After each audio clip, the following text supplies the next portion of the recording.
به هوای تو پر میگیرم،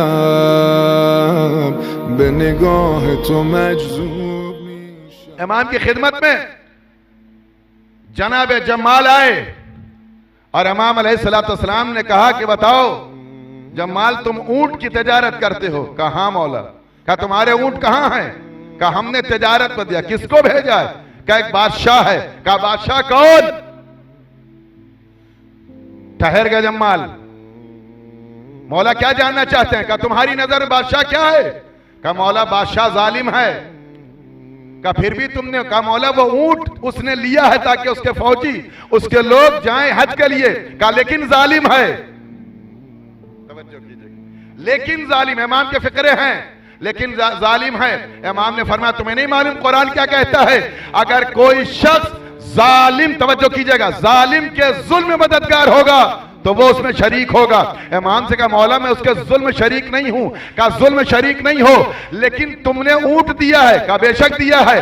کہا تم اس وقت تک متمنی ہو کہ یہ زندہ رہے تب تک ہمارا اونٹ مل نہ جائے. توجہ کیجئے گا، امام کے فکرے ہیں. یعنی تم چاہو گے کہ ہمارا اونٹ واپس آ جائے نا. ہم نے 100-200 جتنے اونٹ دیے ہیں، اگر وہ اس سے پہلے مر جائے گا تو ہمارے اونٹ واپس نہیں کرے گا. اس کا مطلب تم یہ چاہتے ہو کہ جب تک ہمارا اونٹ واپس نہ آ جائے یہ ظالم زندہ رہے. یہ زندہ رہنے کی تمنا ظالم کے لیے نصرت کا باعث ہے.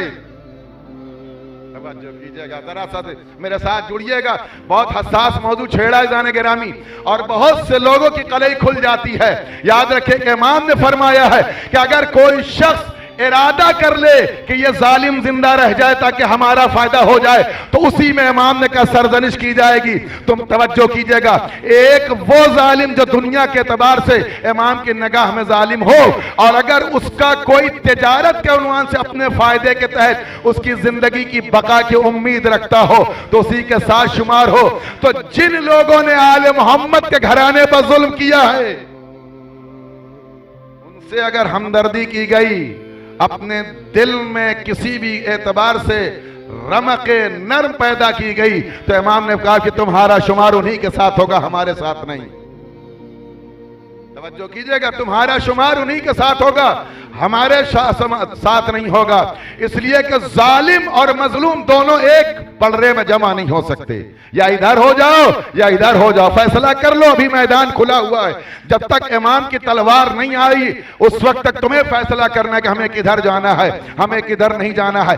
اس لیے کہ 11 اماموں کو اس لیے بھیجا گیا تھا تاکہ دنیا کو سمجھایا جائے اور آخری امام کو اس لیے بھیجا جائے گا تاکہ دنیا کو سمجھا جائے.